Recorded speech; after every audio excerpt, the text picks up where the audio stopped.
Welcome to a conversation with Brian Dunning. This is part of my video interview series for my Skeptical Inquirer online column. Brian Dunning is an author, the producer of the popular long-running Skeptoid podcast, and a documentary filmmaker with, I believe, 3 previous films under his belt: There Be Dragons, Principles of Curiosity, and Science Friction. The reason I wanted to speak with Brian today is to discuss his latest newly released film, the UFO movie They Don't Want You to See, and of course, chat about all the recent UFO hullabaloo. Welcome, Brian. Thank you. Thank you for having me. So about the film, I want to mention, full disclosure, I made a small contribution to the film's production and even got my name in the end credits. And this is actually the second time I interviewed you for Skeptical Inquirer. The first time was almost exactly 4 years ago to discuss your previous film, Science Friction, which was going to get a screening of a rough cut right after CSICon 2019. This time, your completed film will be screened at CSICon. So what is the release status of the film, and how can people watch it if they're not going to attend CSICon, or if they just don't want to wait till October? Well, it's out, so you can watch it on streaming whenever you want. The current streaming options are always listed on the movie's website, which is the UFO.movie. It's in the process of appearing on more streaming services, so it's at least available for rent worldwide from the beginning. So there's always an option to do that, but it should be showing up on some of the free or subscription-based streaming services imminently. A lot of that stuff is a black box to independent filmmakers, so you don't exactly know when it's going to appear on which service. So I want to ask you about the title, a few things about the title, actually. First, explain the capitalization of the they. They, of course, that's the first question everyone asks. Who is they? Who is they? Now, obviously, it's a somewhat tongue-in-cheek title, right? Making fun of all of the conspiracy-type movies that have the similar titles. So, but we actually have a they in this case. If you look at all of the stuff in popular culture that's taking advantage of everyone's interest and belief in UFOs and alien visitation, a lot of this TV programming depends on viewers not being very well scientifically informed on the subject. Oh, good so point. That they're willing to just believe any UFO story they want to tell them. So the people who produce this kind of TV programming would qualify as they who don't want you to see this film, because the better informed you are about astronomy, exobiology, astrophysics, the less likely you are to be fooled by their TV programming. Can I make a prediction that this is not going to be on the Gaia streaming service? It was funny you mentioned that. Is there was a film festival yesterday somewhere in Europe that was doing their awards announcement over a Zoom thing, and I knew that I was not going to win when at the beginning of the broadcast they started going around and asking all of the participants what their star sign was. that was not a good launch for an astronomy film. Oh, the second thing I want to ask you about the title is you stuck with UFO. So what are your thoughts on the continued use of that versus NASA's new preferred initialism of UAP? I object to UAP because the term was invented by people who were trying to push an alien visitation narrative and trying to escape the stigma around the word UFO. But still, UFO is the word that everyone knows and everyone understands what you mean. And when you say UAP, a lot of people on the street still would have no idea what you're talking about. So I'm always going to go with the more popular term so that people know what it's about. Only been out a short while, and already NASA changed what it means. They kept the same initialism, and they changed the meaning already once. Yeah. So, and also, by the way, Wikipedia, do you know how many articles have UFO in the name? Old movies or just descriptions of UFO abduction stories? They're not going to change the titles of every freaking UFO page. Sorry. Yeah. It's not going to become known as the Rendlesham Forest UAP. Exactly. Et cetera, et cetera. Sorry, serious question. How did you make arrangements with the scientists and the pilot and the air traffic controller and all those experts that you had discussions with in the film? Well, a lot of them I knew personally, and for people who I didn't, I asked for referrals from people I knew who were in the business. It was pretty easy to get a pretty good list of people I wanted. So yeah, I'm super happy with the people I had in the film. And of course, we'll talk about this a little more specifically later, but you know McWest, and that was a great segment. Yeah. Yeah. That's the segment in the film that everyone talks about. Everyone Yeah. says that's their favorite part of the movie. So since the film's release, you've been the guest on a variety of media platforms to talk about it. Want to relate any of those experiences to the viewers? I think I saw something pushed to me on either Facebook or YouTube with you being with Loeb, perhaps? Yeah, that wasn't in relating to my film, though. I mean, just doing the UFO science writing Yeah, but thing. you were probably invited because of the film. No, or am I wrong about that? I don't think so. I think it was because I've been writing a lot about I think this was mostly about the Mexican alien mummies that we had a couple of weeks ago, and I've been writing about that. So they probably just found me, and I'd been on that show before. It's a TV show in UK or Canada, I think UK, and so they periodically call me for stuff. It's always fun. I always try to do it if I can. The best thing with the film, though, is later in October, the SETI Institute is going to feature it on their movie night. Oh, nice. So I'm not exactly sure how they do it, but I guess they're going to run the movie, and then Seth Shostak and I are going to have a conversation about it. So I'm super excited about that. I interviewed Seth, I think it was for the Skeptic Zone right before the pandemic, because he was a speaker at the conference, and I asked him, "Well, like, aren't you out of business? Why spend all the money on, like, you know, radio telescopes trying to listen for things when they're already here?" And he didn't quite believe that. No, he's not a big believer in that. I want to say, you mentioned 40% of the population are believers. That, I think the quote was, at least some UFOs are aliens. Yeah. Right? That was from I don't remember what poll. But I'm quite shocked it's not higher. I mean, from my personal, in real life friends who are not skeptics, just people I work with and everything, it's like everybody seems to believe it. And these are technical people with degrees. So I'm quite shocked that it was only 40%, frankly. The thing that surprises me about that is when I have conversations with people and the subject comes up, which it doesn't often, and often I have to be the one to breach it. People will say, yeah, I heard something about that. Yeah, I guess they found some alien bodies somewhere. And they don't seem to care. It's not something that's just a subject they're interested in. Most people don't think scientifically at all, which is fine.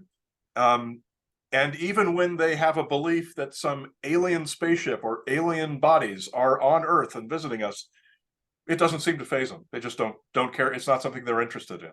And yet, isn't one of the reasons that conspiratorialists believe that the government is hiding everything is so people don't panic when they find out that there are aliens? Yeah, I mean, that's been a story. I'm not sure who has started that. I mean, I've never seen any data that any people voluntarily have said, yes, I would freak out if I knew that. I would run panicking in the streets. Everyone I've ever spoken to has said, yeah, that'd be really cool. And if 40% of, I mean, this is a point that Seth Shostak has made a bunch of times. If 40% of the people already believe the aliens are already here, they seem to be handling it pretty well. We don't have any panic. And yeah, for this last year, we've had all of these, you know, announcements, revelations, and congressional settings in different countries. And they're like, the next day, it's like, okay, you know, what's for dinner? Like, people believe it and they don't care anyway. So it's a weird idea that would be the reason the government would cover all this up. Yeah, and I don't think I've ever heard anyone in the government say that. It seems to be the UFO, the alien truthers, who are, this is the best reason that they can think of for why the government has not disclosed everything. So I don't think I've ever heard you talk about it. Were you ever a true believer? Because I was when I was a teenager. Yeah, yeah. I mean, and I know that a lot of people in this business, in science communication and in science in general, believed all the weird things. Especially when I was a kid, I had all the books on haunted houses, on Bigfoot, on UFOs, on the Bermuda Triangle. I read them all voraciously, and I believed every word. And it's just eventually, you as you carry that interest through life and into school and into college and everything, you you begin to look at it in a more scientific way, and say, oh, that's why this doesn't make any sense, and oh, here's a better explanation for that story. Because if you have a truly scientifically curious mind, you don't want to just stop at the teapot flew across the room, therefore it's a ghost. You want to know more. You want to know, well, how did that happen? What actually caused that? What's the nature of this ghost? And those are the questions that lead you to a skeptical perspective. And how good is the evidence that the teapot actually flew against the room, which is now getting back to your film. So yeah. You described the film right up front as a science-based report on the subject that we all have a mutual interest in. Are there aliens? Are there intelligent creatures looking back at us from the stars, right? And you talk about people's desires, including yours, that we meet these people.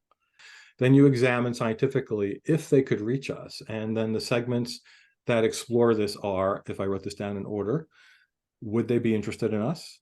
Do the laws of physics that we know make visiting us even possible? You addressed the Christmas tree problem, and I'll ask you about that. And then lastly, you contemplate if aliens can use different laws of physics. So all in all, how did you decide that that was going to be the approach for this subject of going through it in that order? Well, I mean, this is what I do is you know, with the Skeptoid podcast and all of my projects, is you're trying to present a compelling case. It's I'm trying to, the film is basically, the message of the film is that there is likely life out there and it's not likely to get here. But that's not the end of the story, which is why I start the film on a very hopeful note about how there's likely life everywhere. And I end the film on a very hopeful note, which is there are potentially ways that civilizations could communicate, and we know a lot about those, and they probably know about a lot about those too.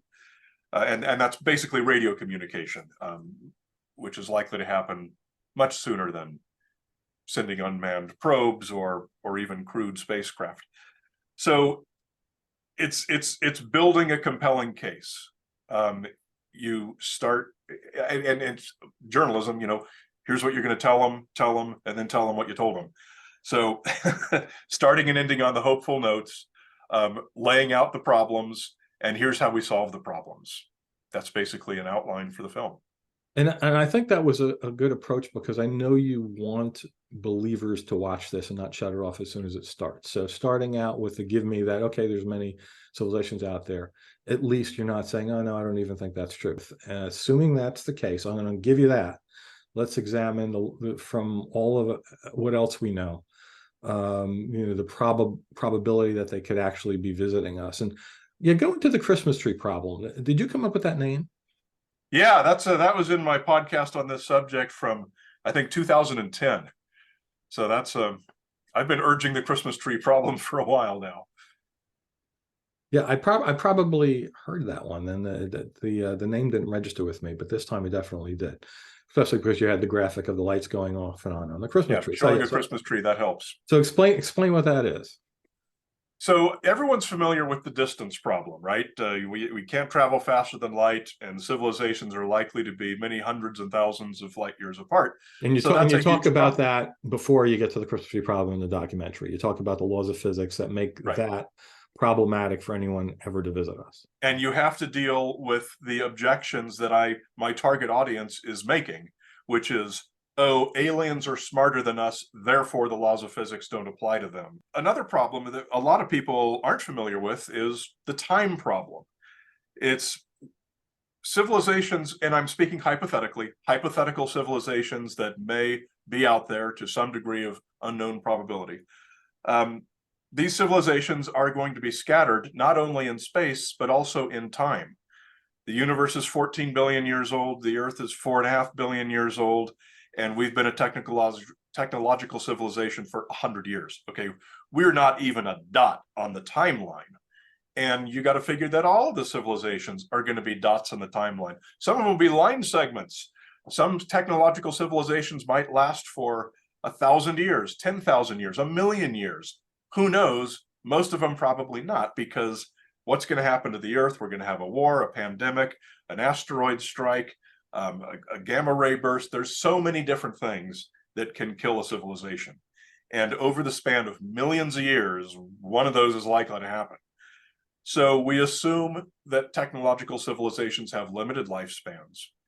So for two to actually meet, to actually have contact of some kind, they not only have to be very close to each other in space, but they have to be at the same time. This one can't be a billion years before this one. They'll never meet.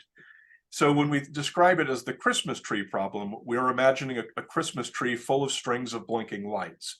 And as those lights turn on and off throughout the Christmas tree, those are the durations of technological civilizations. And we're looking for two lights that turn on at the same time that are right next to each other. And that is, as I say in the film, that's a problem that we hate, because it makes the chances of two civilizations being able to be in contact with each other even geometrically less than if we were only considering the distance problem. So the Christmas tree problem sucks. Nobody wants to meet the aliens more than me. And the more you study it, the more you realize, oh, the problems are very, very real and much more difficult to solve than we knew. Because even if you could solve the distance problem, you can't solve the time problem unless you completely abandon the laws of physics and go Unless you have a TARDIS. Unless you have a TARDIS. Yeah. So, all right, in the film, after all that, or during that, you also looked at some famous claimed cases for extraterrestrial visitation, right? You give examples of some specific stories that held up by believers as some of the most convincing. Rendlesham Forest, the one I did not know about by name, but it's called the Ariel School. This is the Zimbabwe situation where supposedly a ton of kids at one school saw a UFO all at one time. Then there's the famous one where the UFOs could knock out our nuclear missiles in 1967 at an Air Force base. And lastly, really interestingly, you got to investigate the Jimmy Carter UFO with his grandson. That was a fascinating development. So that was the highlight of it. How did you pick those? Oh, that was a highlight. Cool. I picked that one because it's got a great solution, and because Jimmy Carter is a very high-profile individual, and it would be a great way to not only attract more attention to the film, but to tell a story that's going to be very universally applicable and recognizable to audiences. The other three are cases that have been talked about to such a degree that a lot of people who are not of a scientific mindset will accept these without criticism. And I want to be very clear that from the beginning, one of my laws was this is not a debunking movie. This is a movie that is not designed to appeal to skeptics or people who already have the right idea. This is a movie designed to reach and hopefully change minds. At a minimum, to better inform the opinions of anyone, whatever those opinions are, with good science. So I really wanted to reach the true believers in alien visitation. So how do you go about debunking some of their favorite cases if that's what you're trying to do? So I tried to be very clear that this was in the context of describing why we need to have a very high bar for the quality of evidence that we accept. It's like, hey, because we're facing down those horrible skeptics and we need to be able to convince them. So we need to make sure our ducks are all in a row and our evidence is very, very, very good. And here's why these famous cases that are always on television are actually terrible examples. And we have to do a lot better than that if we want to prove that aliens visit the Earth. And if those are the best cases we have, well, there's a problem in proving that, and that should tell us something. So one prominent incident, I guess I'll call it, that was left off there, which I was surprised if you're going to pick just a subset, was, of course, Roswell. So how did you decide not to do that one? I think just because that one's been done to death. I mean, you're right. It's certainly in the vein of the ones that I did include. I think it was just too familiar, and it's been too thoroughly debunked, and it's something that not even very many true believers believe in anymore. I know plenty do, and David Grusch brought it up in his Senate, which I couldn't believe. That was just a major groaning moment in his testimony. Of many. And it gives a clue to what the quality of his other stories probably is, if he's equating them to Roswell. So, I mean, yeah, you make a valid point, but if I only had to choose a 2, 3, or 4, then it probably would have been 5, 6, or 7 on the list. I remember you did at least one Skeptoid on that, and you know, I Oh, didn't sure. know. It's basically, it's like the whole story that if you ask a believer now and they tell you the story of Roswell, like none of it was contemporaneous with like the time frame it happened. It was all like invented later, which is amazing. Yeah. All these unrelated events over a period of 20 years based on one guy's memories Uh, that so contradict the record. the aerial the aerial case, what's called the aerial school that was in Zimbabwe. So I Googled that for another reason, because it was in another documentary. It's called the Aerial Phenomenon. This is a documentary available on Amazon Prime, and the description for this says a close encounter event witnessed by over 60 school children in Zimbabwe. More than 25 years later, the incident is still fresh in their memories. The interesting thing about that case was that it was a situation where the evidence was very, very poorly handled from the beginning. And also, I mean, you start with it with the idea that, okay, 60 something kids say that they saw this. Well, there was over 200 on the same playground right there with them who said, nope, nothing happened at all. So that's sort of tells us something, okay? So we go, okay, well, where did these 60 kids get this idea? And you learn the facts of what actually took place, that these were kids who had been seeing nothing but UFO news on the television for several days because of this fireball incident that came over all of Africa. That was the re-entry of a Russian rocket. And after a couple of days, which is already a problem, the person who came to interview them was the editor of UFO Afra News.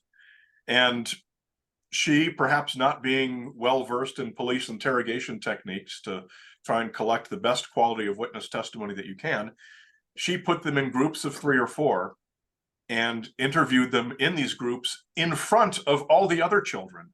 And so all of these witnesses, and there weren't 60 at the time, more came forward later. All of these witnesses told the stories in front of the entire group in little groups of 3 or 4. So their stories were hopelessly cross-contaminated from the very beginning. And then 2 months after that is when the real damage, I think, was done, which was by John Mack from Harvard, who came and interviewed some of the children. And the reason I say that that was the most problematic part was John Mack's whole thing. He was a firm believer in alien abduction. He believes it's real. And he counseled people. He was a psychologist. I believe he was a psychologist at Harvard. His whole thing was counseling people who had had alien abductions, and his method was to convince them that that is indeed exactly what did happen to them. And to the point that he was under investigation by Harvard for ethical violations, for convincing people they'd been abducted by aliens. That's not the job of a psychologist. And so he was actually under that investigation at the time that he went to Zimbabwe and interviewed these children in these one-on-one cases where he did what he does. He persuaded them that they had had an actual alien experience. That is, I mean, that is so antithetical to the way that you would collect witness testimony. You send someone to, there's no other way to say it, literally brainwash the children that they had had an alien experience. As I mentioned, I was glad to see that you got Mick West to talk about his analysis of some of the specific recent UAP claims. And that was a fantastic segment. You want to talk a little bit about that? Yeah, so the Navy UFO videos have been a huge part of this, the public consciousness, the public awareness component of this, to the point that if you ask someone on the street, hey, what do you know about those UFO videos? Oh yeah, they got some video and the Navy has said that those are aliens. And has Mishukaku, by the way. We'll talk about that in a bit, I think. Yeah. I luckily I don't mention him in the film. My film was not to cast mud at any individuals. I've cast mud several times, and I'm going to do it again here. So anyway, I felt addressing the UFO videos was pretty important because they are also terrible, terrible quality of evidence. And so again, we discuss them in the context of what separates good evidence from bad evidence, such as anecdotes, pictures, videos, verbal accounts, and why it's important to separate those two. And Mick's analyses of these videos are, pretty much legendary by this point. And using the magic of Hollywood editing, I was able to sit down with Mick for probably 2 or 3 hours and come up with some, I think, fairly succinct and very thorough explanations for the videos. Yeah, that might have been one of the longer segments of I think it was that segment it was just worth under it. 20 minutes. It was worth it. That was fun.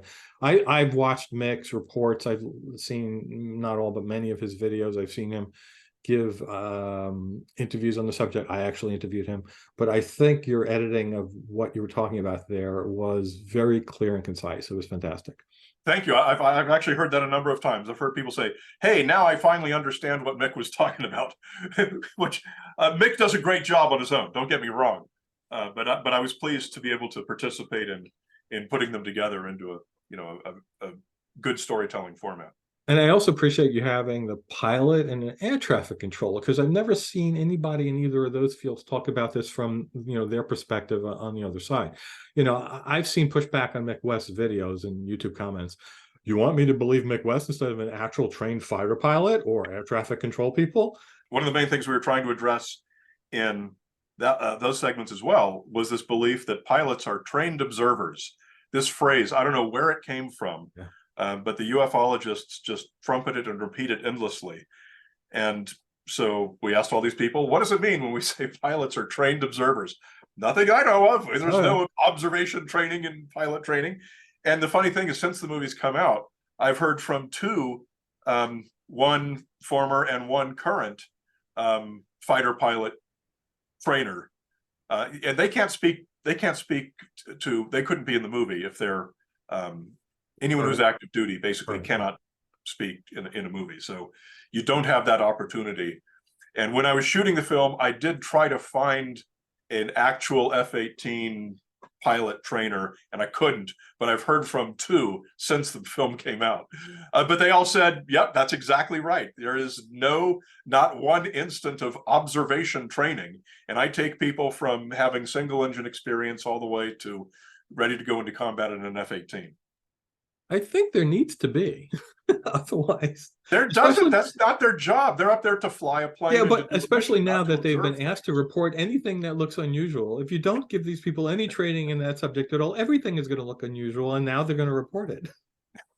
It's going to overwhelm any number of investigators having to look at these things. Oh my God. Every pilot is looking for one thing, and that's things he might hit. Yeah, don't crash. What is it? I don't care. I just don't want to hit it. Okay, so I want to go back to the laws of physics segment. Have you read Project Hail Mary? Yes. So the book, soon to be a major motion picture starring Ryan Gosling, according to Wikipedia, explores the difficulty of interstellar travel. All right, in the book, spoilers, people, go a little minutes ahead if you don't want to know this. For a vessel with just 3 passengers traveling 12 light years to a very close star system in a reasonable time, it takes much of the resources of the nations of Earth to harness the necessary energy, right? And this is even only possible with the availability of a purely fictional concept for the energy storage. So I was thinking about that book the entire time I'm watching your Laws of Physics segment. It's like just getting something to go fast enough, even if you could, seems to be that's impossible on its own, practically. Well, the interesting thing is, my daughter's a grad student in astrophysics, and when she was doing her undergrad work in physics, she asked me to work with her, and really just as a fun father-daughter thing, she asked me to work with her on some calculations for a theoretical trip to some other planet that I don't forget. A typical father-daughter evening. A typical father-daughter evening, yeah. And so I did not get very far into the equations myself, and so I brought in some help.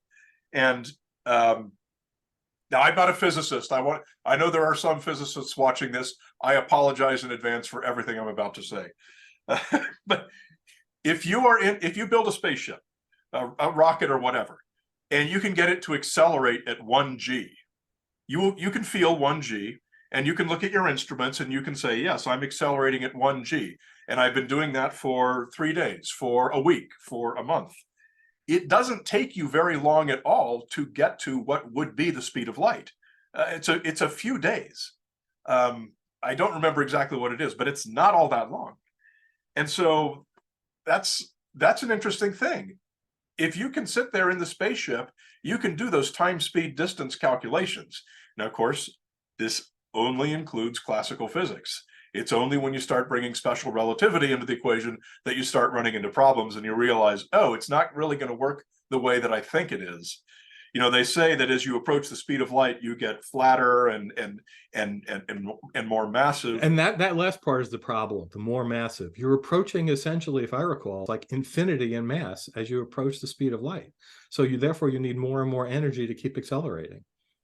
Yeah, so it's interesting to me. This is something I've never looked into and I don't know, but what would your experience be? Because you can say, okay, I know this planet is so far away, and I know from my time, speed, distance calculations that in classical physics, which I'm experiencing sitting here, that it should take me 8 days to get there. And it's been 9 days, and why am I not there yet?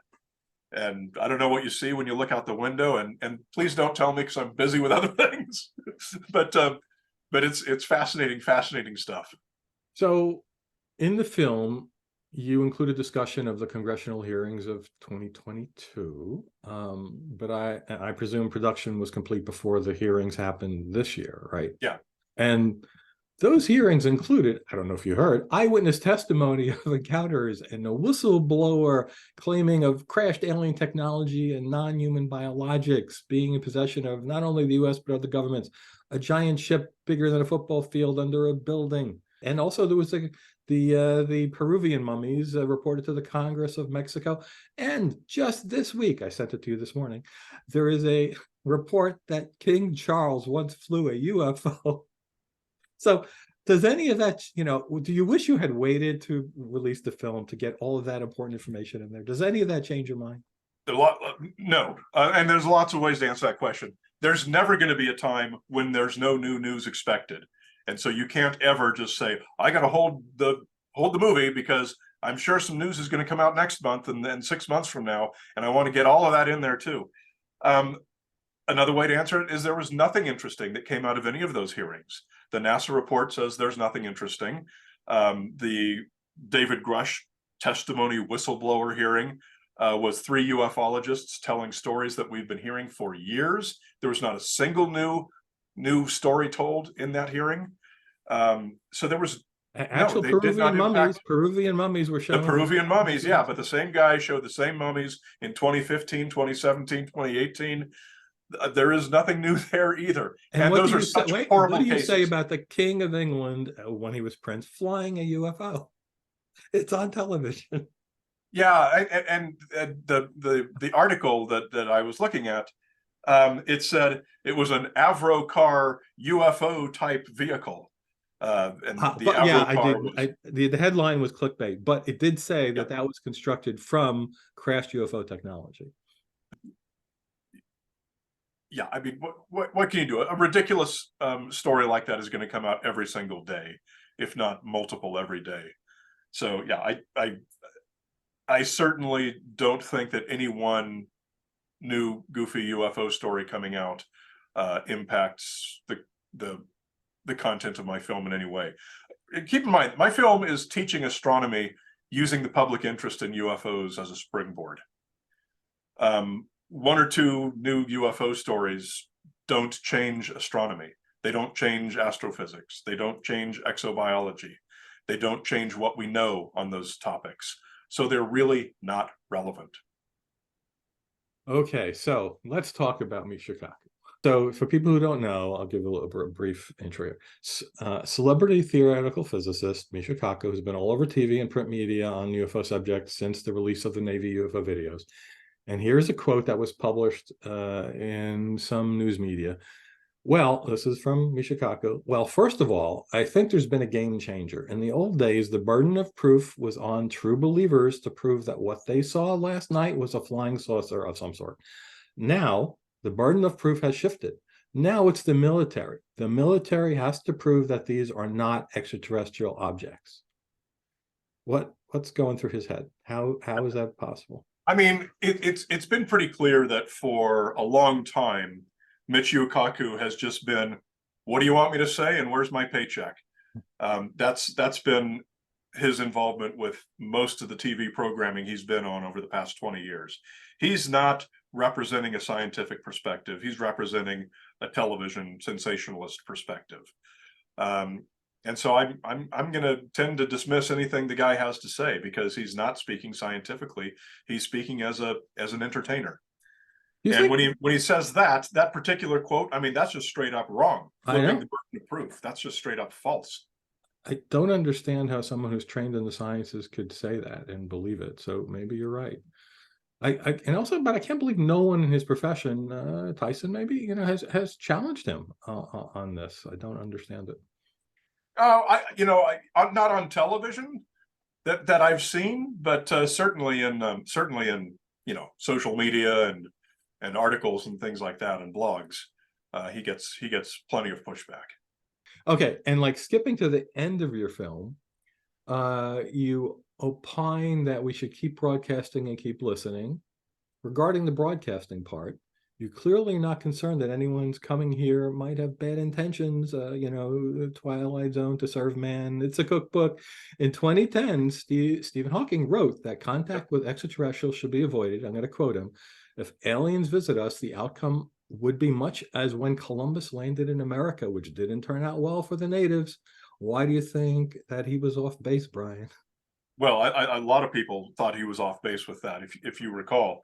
That was not a very popular opinion that he expressed. But I talk about this in the film as well. There are, again, hypothetically, assuming that there are and or have been and or will be many technological civilizations who are interested in other planets, as we are. Some of them might be hostile and say, hey, let's go attack any other planets we can find. Some of them might be very sociable. Let's go find their White House and jump out on the White House lawn and say, hello, here we are. Some of them might be like Star Trek and want to do just hidden observation from orbit or something like that. But probably, again, assuming there's many civilizations, probably some of them would fit into each of those categories, and perhaps one or two others that we haven't thought of. But since nobody has destroyed us and nobody has jumped out on our White House lawn to say hello, we haven't had any hostile or sociable aliens. And if you extrapolate from that, why not? The reason is probably that we haven't been visited by any aliens. That's not an absolute. That's a probability conclusion that you draw. Lastly, what do you have on the drawing board regarding a future documentary or other project? Certainly there's a lot of talk going about it behind the doors here at Skeptoid Media, Inc. But right now I'm still focused on getting this film out. There's still a lot of marketing and promo to do, and a lot of work to do still on the distribution as well. So not moving forward yet, but you know that we will have our next film in the pipeline. I'm sure it'll be underway in some form in 2024. Okay, Brian, I could keep you here talking for hours about UFOs and other fun topics, but I need to end it here. So thanks so much for joining me today, and I look forward to seeing you in Vegas. Me too. That's going to be fun. And this has been a fun conversation. I love talking about this stuff. Thanks again.